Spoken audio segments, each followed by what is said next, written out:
Jeff's not with us today. Good afternoon, everybody. Thank you for being here or for tuning in. A few minutes ago, I completed the first remote meeting, virtual meeting, whatever you want to call it, of the Resilient Louisiana Commission, just to get them started and giving them some marching orders for the goals of the commission, which is a group of tremendous public servants and private sector leaders, really some of the best experts I think the state of Louisiana has to offer. And the group's work will be to prepare and guide the state through the ongoing response to the COVID-19 pandemic, specifically by looking at our economy and making recommendations for more resilient business-related activities and commerce as we move forward in a way that adequately balances the imperatives around public health and safety with increasing our economic activity, getting businesses open and people back to work as we are able to do so. What we hope to accomplish is a comprehensive economic game plan after quickly taking a deep dive into key sectors of the state's economy, how those sectors have been impacted by COVID-19, and how business-related activities can be safely re-energized both in the short term and in the longer term to ensure our overall success during this unprecedented time of difficulty and uncertainty. And in just a few minutes, I'll be taking part in another telephone conference, this time with the Resilient Louisiana Task Force leaders. So this press conference will hopefully be relatively short so that I can get to that call and not keep them waiting. And with that, we'll get to the numbers for today. I believe that we can say that we've reached a plateau on cases in Louisiana. Today we're reporting 404 new cases for a total of 25,258. Notably, with respect to cases, we are now number 5 in the nation in the per capita case count. We were number 3 for weeks, and in fact yesterday we went to number 4. When Massachusetts got ahead of us, today we fell to number 5 because Connecticut also got ahead of us. I don't know if that says a lot of good things about our trajectory or some bad things about the other states' trajectories or both, but it is true that we were number 3 in the nation per capita cases for a long time, and over the last 2 days we've actually fallen 2 spots. I'll take it as good news. We're also very sadly reporting 68 new deaths today for a total of 1,473. And it seems like just the other day we were here and we were talking about how we had gone over 1,000 cases, and now we're right at 1,500. I guess the best news from today's numbers, for those who, like me, look for that silver lining, we have 1,747 patients hospitalized, 287 on ventilators. Now, obviously, that's not good news if you're one of those 1,747 or you're one of those 287. But relative to yesterday's count, both of those numbers have decreased. We're 51 less in the hospital today than we were reporting yesterday, and we're 10 less with respect to mechanical ventilator usage than we were yesterday. I've talked a lot about testing being our key to the phased reopening of our state, and really what's going to happen around the country as well. We're going to unveil more about that phased reopening over the coming days. But I want to be very clear that we have a goal in Louisiana. It's actually an imperative. It's not a goal to do much more testing here. It's our responsibility as a state to work with healthcare providers, local officials, our federal partners, with companies that manufacture and distribute the necessary things that we need for testing. We're going to be doing that. And it's not just a function of the lab capacity, whether it's in-state or out-of-state labs. You know, we've been talking a lot about LabCorp and Quest, for example. The challenge right now, at least, and it has been for a while, and had a call with the nation's governors today, 44 governors on a call, and this is something that's being faced by every state. The challenge is on sourcing the specimen collection kits to the degree that we need to feel comfortable. So we're talking about swabs, we're talking about viral transport medium, and we're talking about reagent. And of course, we're trying to manufacture as many of those things in-state as possible and source them wherever possible. And much like we have seen, at least to date, with respect to PPE, we think that this is going to get better over time as well. But it's something we're working very hard on. But with respect to testing, it really is imperative that individual members of the public, Louisiana citizens, get tested when you should be tested. And this is what I mean. If you have symptoms, and again, the classic symptoms are cough, shortness of breath, fever. If you've been exposed and have symptoms, or if you have a recommendation from a medical professional to get a test, then I'm asking you to get a test. It's important for you, it's important for your family, it's important for the state, it's important for, especially for the most vulnerable members of our state, those who have underlying chronic health conditions or advanced in age, and it's really important for those people who are on the front lines, the doctors and nurses and respiratory therapists, the EMTs and paramedics and all of those individuals. And it helps as a state, the more we test, so the more that we know. You can go to ldh.la.gov for testing locations around the state.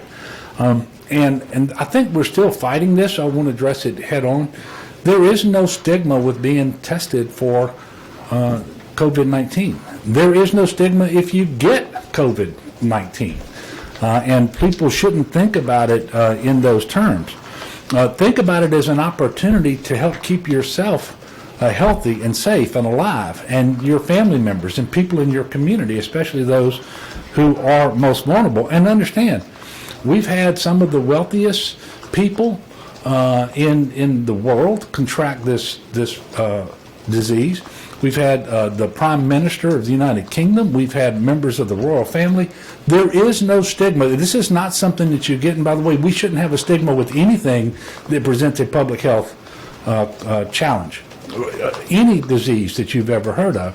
But this is not one that you get based on behavior that some people might find objectionable. Many people get this disease and they'll never know where they got it, or who they caught it from, or whatever. So everybody should just get that out of your mind. Get tested. Get tested. It's the right thing to do for you, for your family, for your community, and for the state. The good news about getting the coronavirus for the vast majority of people is that they will survive. And in fact, the vast majority won't even need hospitalization. But those who do need hospitalization really obviously do need it. And so if we're going to be successful, we have to do more testing. We have a part to play in that, but the public, you also have a part to play in that. Most importantly, as we move forward and we open up the economy, what we do is going to be informed by the testing that we do and the ability to contact trace, to go back and make sure that everyone who came into contact with someone who subsequently tests positive during that period of time when that individual would have been expected to be shedding virus and to be contagious, we need to be able to call them. So if we're not getting tested, then we don't have a basis from which to do contact tracing for individuals who are positive but untested. So we need to make sure that everybody's doing that. If you have symptoms, consult with a medical professional. Testing is far more readily available today than it has been in the past.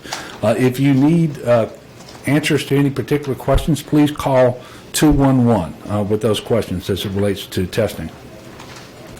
As I said earlier, we're going to be announcing a plan in the coming days to discuss our next steps forward. But nobody should think that we're in the clear today, because we're not. We're not even close. We know that we have a ways to go to make sure that we're on the proper trajectory.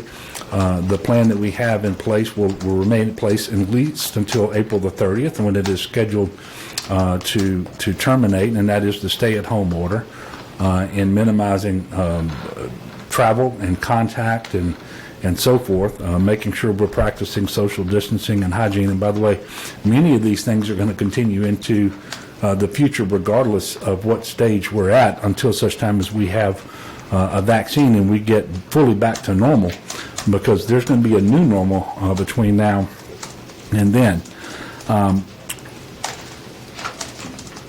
When we move forward, it will be with a plan that is consistent with the recommendations, the guidelines that came from the White House Coronavirus Task Force, informed as it was by the CDC, by people like Dr. Birx and Dr. Fauci and others. And we obviously are still working on our plan, trying to figure out when we can implement it safely and what that plan will entail. But what we do know is, as I mentioned earlier, there will be a new normal for some time, not just for Louisiana, not just for the United States, but really for the world. And more social distancing will be required, less physical contact is going to be required. The use of facial coverings and masks will be required. And I want to talk a little bit about face coverings.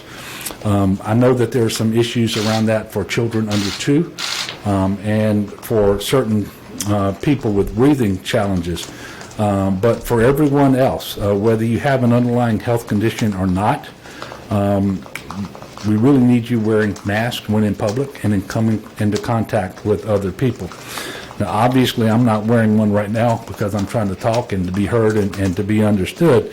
Neither is Dr. BU. But when we go out in public, we do wear masks. And I'm encouraging everyone else to do that as well. And for those members of the media who are here, starting tomorrow, you're going to be required to wear one to come into this room. Some of you have been doing that for a while. And I say this now because everybody needs to start preparing. Take the time that you have to make sure everyone in your family, in addition to yourself, has a face covering. Remember, you can buy them, you can make them. They don't have to be ornate or expensive. And unless you're a healthcare worker, you should not wear or purchase N95 or surgical masks, because those remain in short supply, and we need to make sure they get to our frontline healthcare workers and first responders and others. What we're talking about is facial coverings that can be relatively simple and easy to make. We're going to have a lot more information for you going forward on that. But you can wear a scarf. I've seen folks who are especially creative make them out of T-shirts and other materials that you can find around the house. So I'm encouraging you to begin that process now, getting for yourselves and for your family. And think of wearing a mask in public as just being polite to others. It's kind of like opening a door for them or saying good morning or whatever. It's being kind, it's being courteous, because when you wear a mask, you protect others. And when others wear masks, they protect you. So we're all in this together. And when we all wear masks, we're going to effectively protect one another, which is why I'm calling upon Louisiana to mask up. There's a little different guidance when it comes to gloves. Neither the CDC nor the Louisiana Department of Health recommends that individuals wear gloves. If you're not in a particular job where you've always worn gloves, you shouldn't do that. They can actually cause more harm than good. They'll give you a false sense of security, but a virus will live on a glove easier than live on the skin. And we're encouraging everybody to wash your hands frequently with soap and water. Use hand sanitizer when you can't do that. But what we see a lot of people who are unaccustomed to wearing gloves, if they start wearing gloves, then they stop washing their hands, and they'll stop washing the virus off of the gloves, but they're going to use those hands with those gloves on them to touch their face and others and surfaces, and so they're really not recommended, and so we're asking people not to do that. Now, we got a couple of questions from the public that we'll try to get to today, and after that we'll take questions here in this room, and Dr. BU is obviously with me to answer medical questions and questions about testing, although I think I can answer Teresa's question from Shreveport. When asked to return to work, what safety precautions are in place for immune-compromised people, considering people can be asymptomatic and have COVID-19? By the way, that is a great question, and one of the real challenges with this particular virus, with COVID-19, is that some degree of people who have it are going to be asymptomatic. In fact, they may be asymptomatic the entire time that they have it, or only mildly symptomatic. They don't associate themselves with this disease, and they don't curtail their activities and so forth, and it makes it very, very difficult. And that's a particular concern to people who are older and people who have hypertension, diabetes, kidney failure, disease, I should say, heart disease, and so forth. And that's what Teresa's asking about. So I can tell you this, everyone should be wearing masks. If you know that your immunity system is compromised, then you should follow your doctor's orders. Take all the precautions necessary in order to stay healthy. Take whatever medicines you've been given to make your immune system as strong as it can possibly be. Eat well, all of those sorts of things. Work remotely if you can possibly work remotely. And then the things we're talking about, if you have to physically go to work, make sure your coworkers are doing the things that we're talking about, following the social distancing, wearing masks, and all of those sorts of things. If you have one of these conditions that make you more vulnerable than others, in this question, it's an immune system that's been compromised, then you probably need to wash your hands more frequently than other people. And we all need to do that more frequently. It is very important that your coworkers stay home when they are sick. In fact, we're asking everybody to do that, but if you are in this situation that Teresa's asking about, it's really important that your coworkers stay home when they are sick. So those are the sorts of things. Really, they're the things we're asking everybody to do under all circumstances. It's just more important for people who are vulnerable.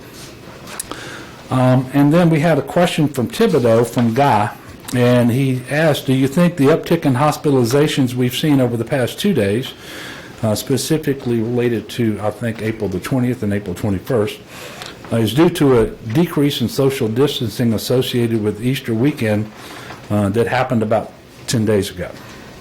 What I can say is not following social distancing guidance has an impact on the number of positive cases and on the number of hospitalizations.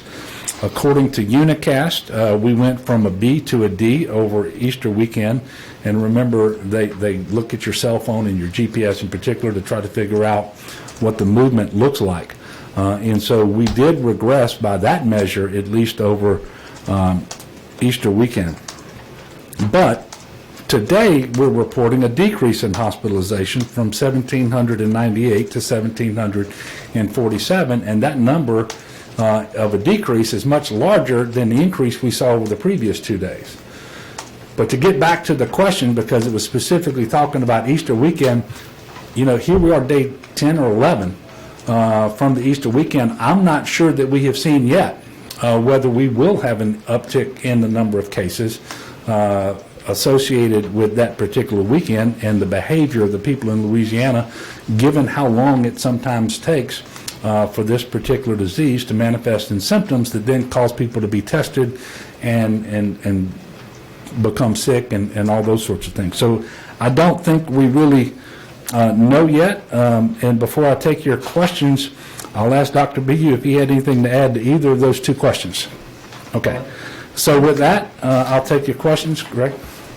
Governor, you've mentioned many times over the last few days the 14-day requirements in order to be able to go into phase one of the reopening. So how many days does Louisiana have under its belt? On that particular metric? Yes, sir. I want to say we're approaching day 7. Is that? Yeah, we had a little bit of an uptick, 7 or 9. Yeah. So, and by the way, I've been speaking of it because this is part of the guidance we received last Thursday from the White House Coronavirus Task Force when the President and the Vice President released their guidance to the states on transitioning into, I guess, what they would call reopening the country, and in our case, reopening the state with respect to our economy getting more businesses open, getting more workers back to work, getting more consumers back into stores and restaurants and all of those sorts of things. And it's a phased approach. What you're talking about is what we call phase zero. It's those requirements that we have to meet. And right now we're about halfway through the 14 days, and the current trajectory looks promising, especially as it relates to hospitalization. And on the cases, they've actually plateaued. We do need to see them coming down. And on influenza-like illnesses that are being reported, we have a pretty good picture there as well. But it has to continue for the requisite 14-day period, which is why I'm unable to stand here and tell you with any certainty exactly what our timeline is going to be going forward. But the imperative might not mess up the 14. the imperative today is the same as it has been for weeks now, and that is to comply with the stay-at-home order, to maintain our approach to social distancing and our approach to hygiene so that we transmit fewer cases and that we stay on the trajectory that we need to be on and actually have those numbers improve. And I'm sorry, Greg, you... No, sir, I'm sorry to interrupt. But I think you mentioned yesterday or Monday that it's 14 days taken as a body of work, like one blip might not, Correct. doesn't make you start. I don't believe that every day in the 14-day period the numbers have to be better than the day before. But you have to be able to ascertain a clear and defined trend over the 14-day period.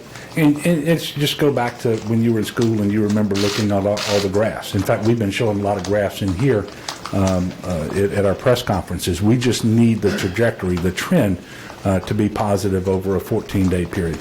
Yes, sir. Yes, ma'am. I'm sorry. Governor, in some other states, they're starting discussions of ratcheting down or closing the temporary hospital facilities that they've set up.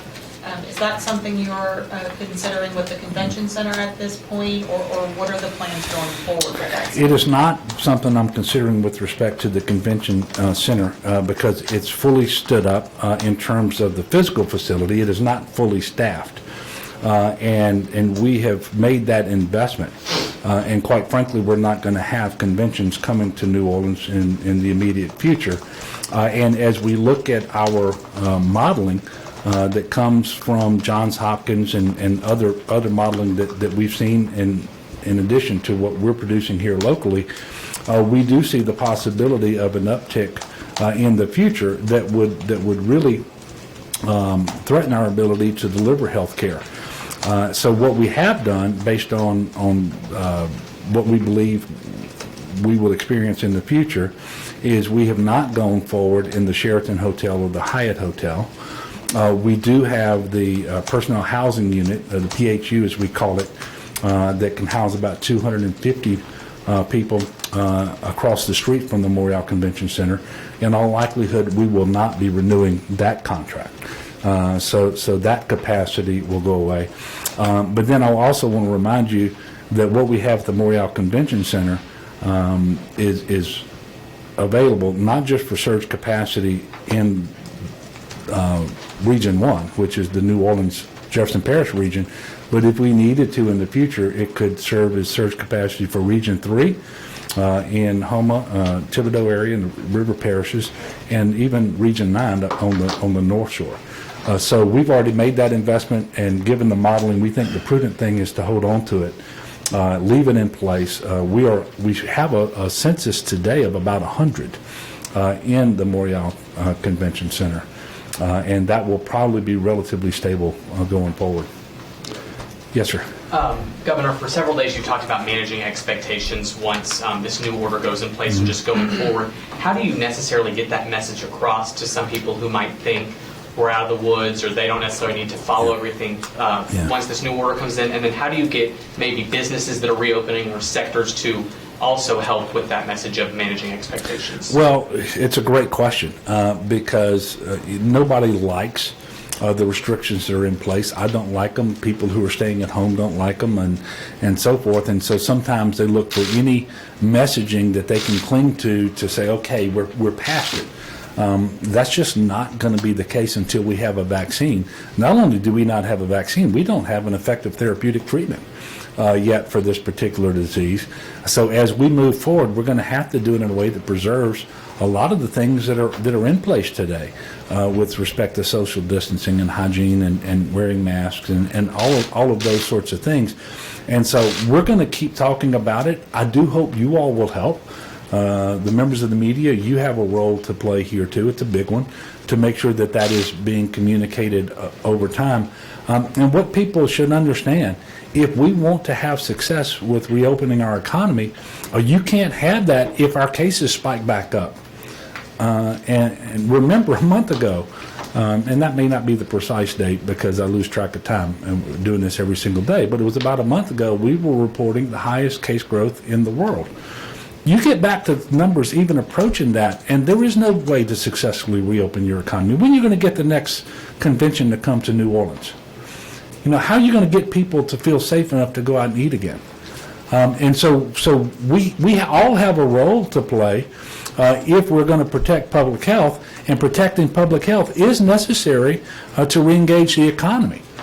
You know, I hear people say, and look, it's not that I'm overly sensitive on this. I'm the governor, I make decisions and so forth. People say, well, the stay-at-home order has had a adverse impact on the economy. I'll accept that. But had we not done the stay-at-home order, we'd have had a bigger adverse impact on the economy, and it would be one that we would be a long time, much longer, trying to recover from. Because you are not going to reopen the economy when people are getting sick and dying because they don't have access to an intensive care unit bed or to a ventilator or whatever. It just isn't going to happen. So we all have a role to play here. We need to manage expectations. We need to understand that this is going to be with us for a while. And I know that people don't want to hear that, but it is the truth. And so we just need to adjust as best we can to this new normal and get through it in a way that allows us to, as best we can, maintain the balance between public health on the one hand and economic activity on the other. Because if you don't preserve the balance, you're just not going to be successful. Yes, sir. I'm not going to ask you anything about testing today. Please don't. Maybe it's hard. Oil is in free fall. In fact, 2 days ago, the May contracts were below zero, so producers were having to pay refiners to take the oil because we are slam full in storage. Is there anything on the horizon that would help Louisiana oil companies? Frackers are saying that they can't shut down and simply cap wells because it costs too much to do that, try to reopen. So if they do, that means they have to lay off their workforce. The White House is considering some measure, but it sounds so at odds to be bailing out oil companies. It does, and you may recall that at one time, I don't know whether the oil sector was in the language in one of the previous bills for stimulus, but I know that there was discussion at the end of the day they were not in there. Obviously, that would be helpful to the industry, and it'd be helpful to states like Louisiana that are as reliant upon that particular industry and economic sector as we are. And one of the challenges that we're having is with oil being so cheap and with the supply not being cut to the degree that it should be, is we're feeling, not we, but across the world, pipelines are being used to store oil. Vessels are being used to store oil. Railroad cars are being used to store oil. So even when demand starts to increase, the demand is going to tap into what's already stored, and there's not going to be a need to produce. This is something that Dr. Lauren Scott was talking about yesterday on a PBS program that I'm not sure that it's aired yet. But it's a particular challenge for this industry and for Louisiana. We're looking at what we can do here in Louisiana. I am calling upon the federal government to do more for that particular industry because with transportation being down, I think there's been a 90% decline in demand for jet fuel. There's something like a 50% decline in demand for gasoline. Right now, and I'm not talking about Louisiana, I'm talking about around the country, around the world. This is a particular problem, and we have a task force that's set up, as you know, and one of the components of that is energy, and we're going to be consulting with experts to see what we can do as a state to help. There are some things that are helpful, but it's not a magic bullet. Would you cut severance taxes? Well, I am going to authorize and have authorized the Department of Revenue to delay the collection of severance taxes. Cutting severance taxes depends upon the legislature, and so we'll discuss that going forward. There is a fundamental difference between the state and the federal government. And Leo, I know you know this and others. We are being called upon right now to deliver more services while less revenue is coming in the door, and we don't have the option to run a deficit. Constitution doesn't allow it. And so we have a lot of things that we have to balance. But what we can do in the short term is to delay when we would have those severance taxes paid. And I've authorized the Secretary of Revenue to do that. She will be making that announcement shortly. Yes, sir. Governor, you talked earlier about the reopening not being a one-way street. Yeah. We could have to close stuff back down. We hope it's a one-way street, but that means that we can't go too fast, and we hope to go in one direction. But we're going to be monitoring all of the steps we take through testing, and we're going. That's one of the reasons why we're building out a public-facing dashboard at LDH that's going to give the public, not just us, the public, more information about what's happening in near real time about testing and cases and hospitalization and so forth, deaths and everything else, so that the public will know whether we're doing better or doing worse, and it helps us decide whether we need to continue to loosen restrictions over time as we are able, or whether we need to ratchet back, and whether we need to do either of those actions as a state or maybe as a region. So there's a lot of things that we have to take into account, but we know that it's not necessarily a one-way street. We would like for it to prove at the end of the day to be a one-way street, but we're going to have to move slow enough to know what's going on. Well, I guess my question is, do you have a sense for how low we have to keep down the rise of cases? For instance, if we get to a point where in the next 14 days your modeling shows us running out of healthcare capacity, for instance, in the region, does that warrant a ratcheting back? We're still working on the triggers and what that looks like, and I know because early this morning I had a meeting with our team, and Dr. B led the meeting, and I'm going to let him come answer the question because he will do a better job than I will. But we're still trying to figure out exactly what that looks like. And by the way, we're trying to get some guidance from CDC and the federal government on this as well. How do we measure over time whether we hit the next gate so that we can proceed to the next phase of reopening, or whether we actually see numbers that cause us to not move forward, and under what circumstances should we go back and tighten up the restrictions a little bit. And it's going to depend upon where hospital capacity is at that given time, what the cases look like. And we expect that this may play out not so much as a state as a whole, but in certain regions. We won't know, but anything we do will have to be informed by testing, which is going to have to be more robust than it currently is, even though we have greatly stepped up the amount of testing that we're doing. So, Dr. B, you've now had enough time to think about your answer to this question. Come up and answer it. Yes, sir. I actually don't have much more that I would add than what the governor said. I think, going forward, we're going to be looking at obviously wanting to continue to see cases go down. There is a bottom, right? 0 cases would be our eventual goal. I'm not sure that that's a bottom we'll see until we have vaccines, frankly. But if we're talking about how long do we move from phase to phase? There's going to be things that tell us we just need to stay in this phase longer. And then, unfortunately, there could be times when we see an uptick in cases, or even just people presenting to the emergency department ill with symptoms like COVID. And we call that syndromic surveillance. If we start to see people showing up with the syndrome of COVID in a large enough number, we know that's the leading indicator that following after it is a wave of hospitalizations, a wave of people on ventilators, and then all the consequences from that. And so looking at that data, working with the CDC to refine our recommendations, you're going to see how we're going to recommend to the governor that we either move forward, stay where we are, or worst case scenario, move backwards. To our last one in the back. And to expound on that a little bit before we get to the last question, as we get to the fall, and I think you heard Dr. Redfield talking about this yesterday, when we get back into the next flu season, people who present with the flu are going to demand the same resources from the medical community as people who present with COVID-19. And the good news is mitigation measures that are effective against COVID-19 are also effective against the flu.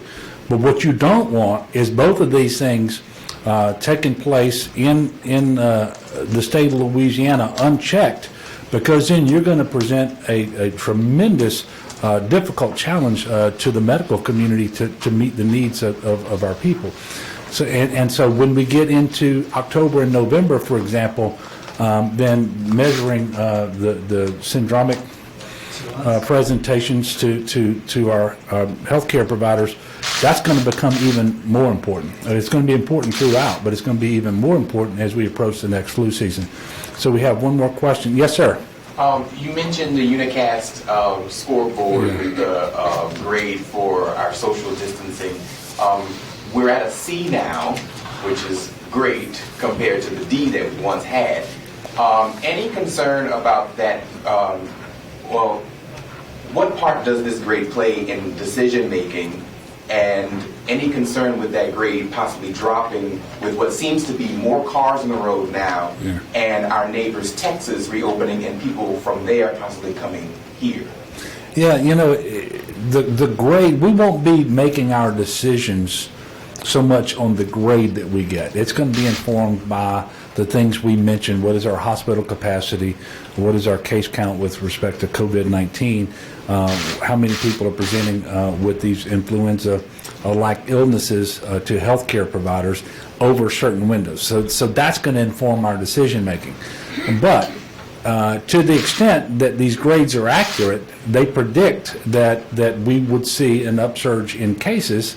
The less disciplined we are with our social distancing and our staying at home and so forth. And so they don't directly play a role in our decision making, but they indirectly play a role in the decision that we're likely to make if in fact a worse grade does translate, as we fear that it will, into more cases.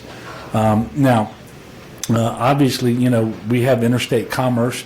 We're going to have I-20 and I-10 and I-55 and I-49. They're all going to stay open, and we're going to have people moving from north to south and east to west.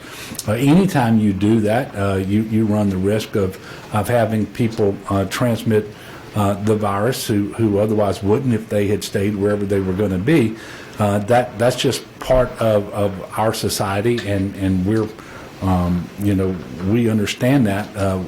But we believe if we have the ability to robustly test and then to quickly follow up with the contact tracing that we need to do, that we're going to be successful. But we're still, we're talking about the future, and it's important that we do that because we're trying to manage expectations. But most important message today is we're not in the future yet. We're still in today.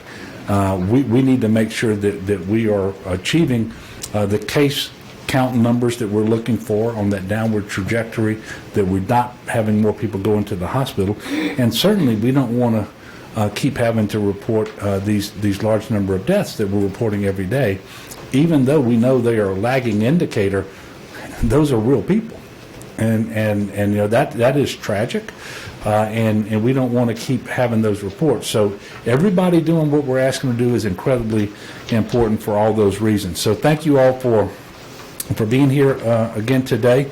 I would ask the people of Louisiana to continue to be patient, continue to be focused and resolute. I know how resilient we are, and I know that we're going to get through this. And I would ask you to continue to lift one another up in prayer, especially those family members of people who have died as a result of this, and it's especially our first responders who are challenged in ways, I say first responders, our healthcare professionals, who are challenged in ways that they probably never imagined. And they are real heroes in this. They're being very selfless and we're all much better off for it. So let's remember them in our prayers and be thankful for them. I know that I am thankful for all of them. God bless you.